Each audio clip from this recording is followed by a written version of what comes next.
Hello, hello, hello, hello. Good day to you. My name's Dion Johnson. I am a strategic advisor and partner to board level women. I'm an executive master coach.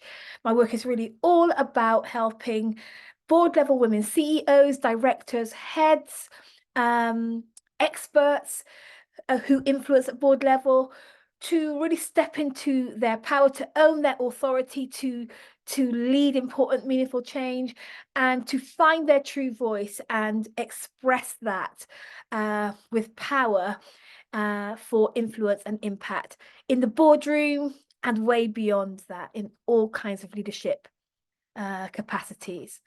I'm the author of this book, Influential Woman. It's a fresh approach to tackling inequality and leading change at work. And I love this book. And if you haven't got yourself a copy yet and you're a woman in leadership, you need this book. Go ahead and order yourself one from Amazon or anywhere that they sell good, any good bookshop will have it in stock too. All right, so today I want to talk to you if you are a woman in leadership, obviously, who who has a big mission. You want to be the change. You want to see the change. You notice what's not working in your organization or your industry or your field. You want things to be more equal, more equitable. You want things to be more inclusive. You want things to be fairer. You want people to be well. You want something.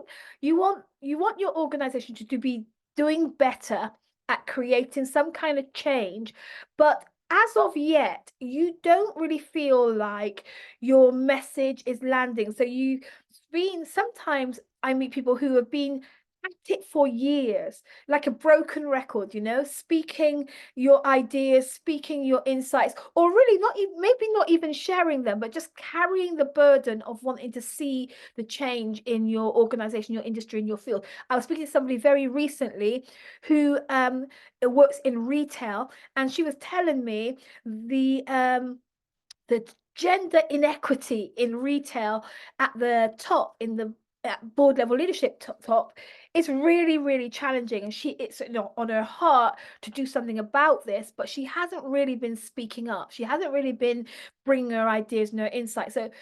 So yeah, today's message is for you. If you have got this burden to see change and you've held this burden for a long time, and sometimes you might have been really going for it, speaking about it, or you might not have. You might be just, or your efforts to create the change or to create the shift just hasn't been as successful as you had hoped.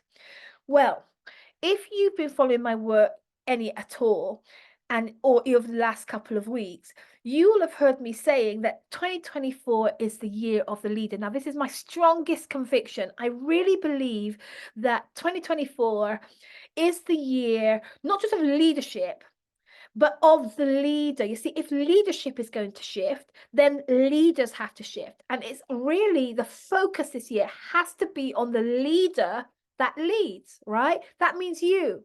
And yesterday or a day before, I shared a message, although I forgot to post it in social media land. So I'll put the link to the video that I did yesterday in the comments with this one. And I was sharing that that 2024 is the year of the open door, the year to prepare for your open door. 2024 is the year to prepare for your open door. That's the message, the melody that's been going on in my mind actually since last summer, September time. This is how I've been thinking about 2024, the year of the open door and the year of the leader.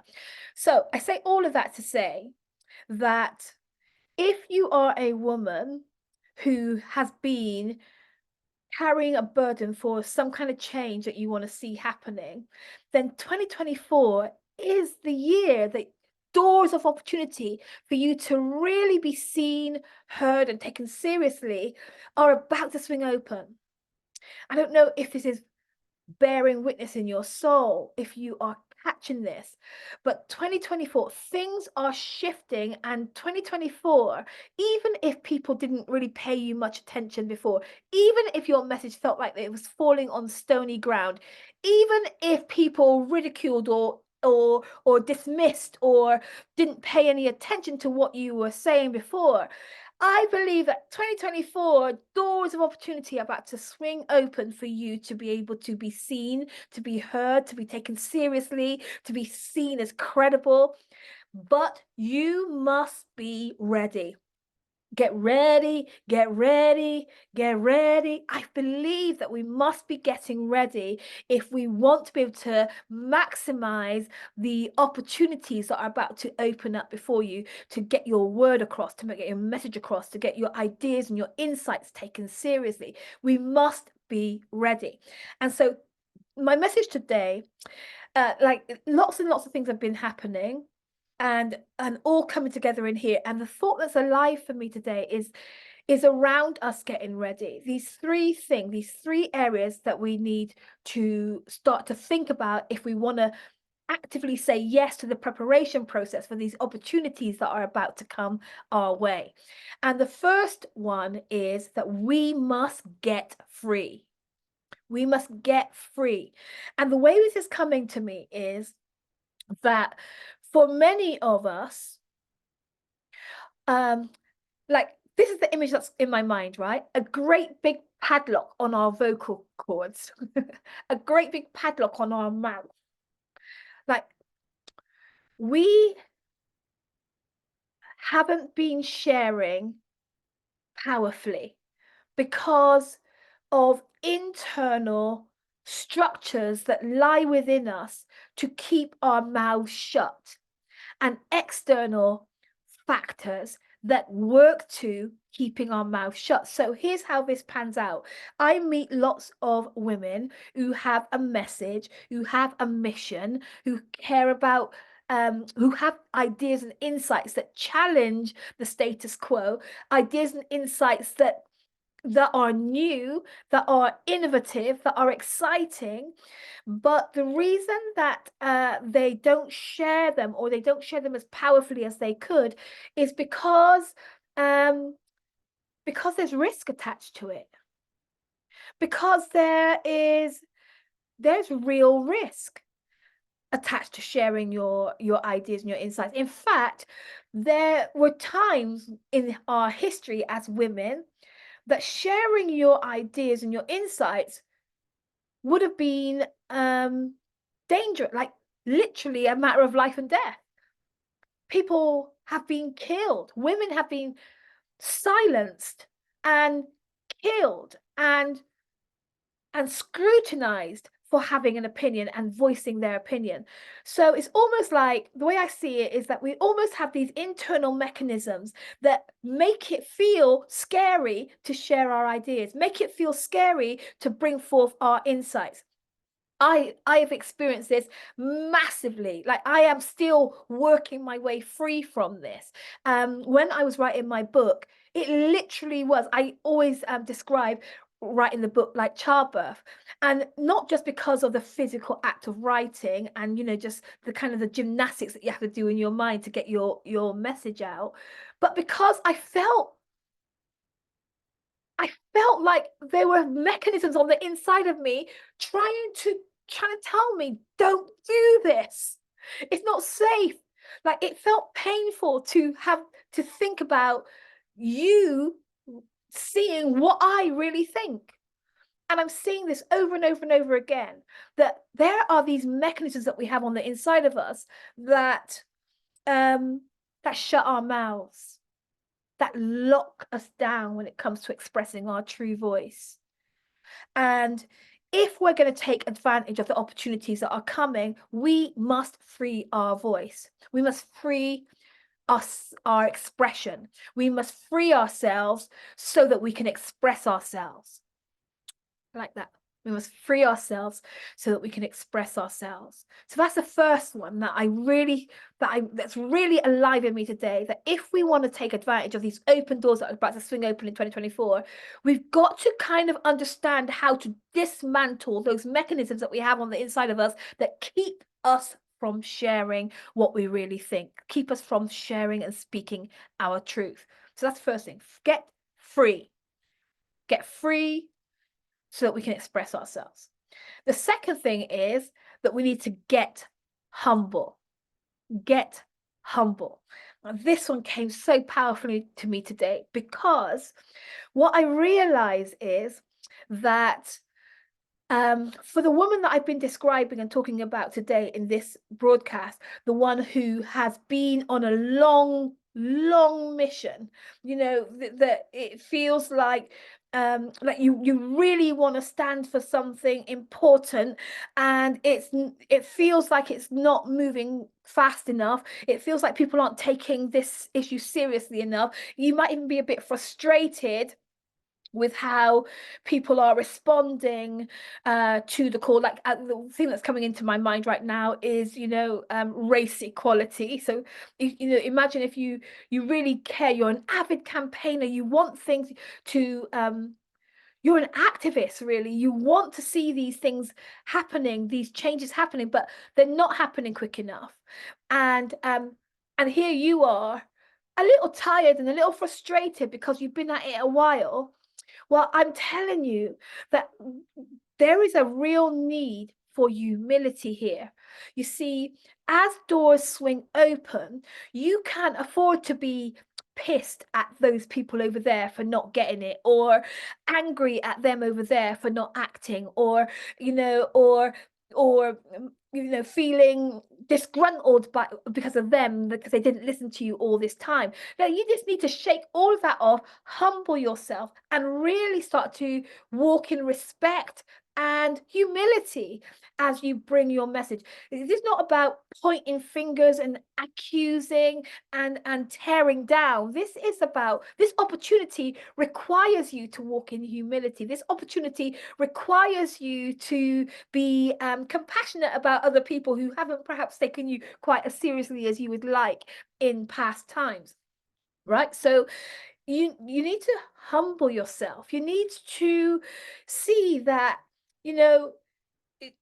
your insights have come as a result of your journey, and their ignorance is not an indictment. Their ignorance is not an indictment. That their ignorance needs your influence, and you humble yourself. Don't think of yourself as high and mighty because you have this standpoint or this viewpoint.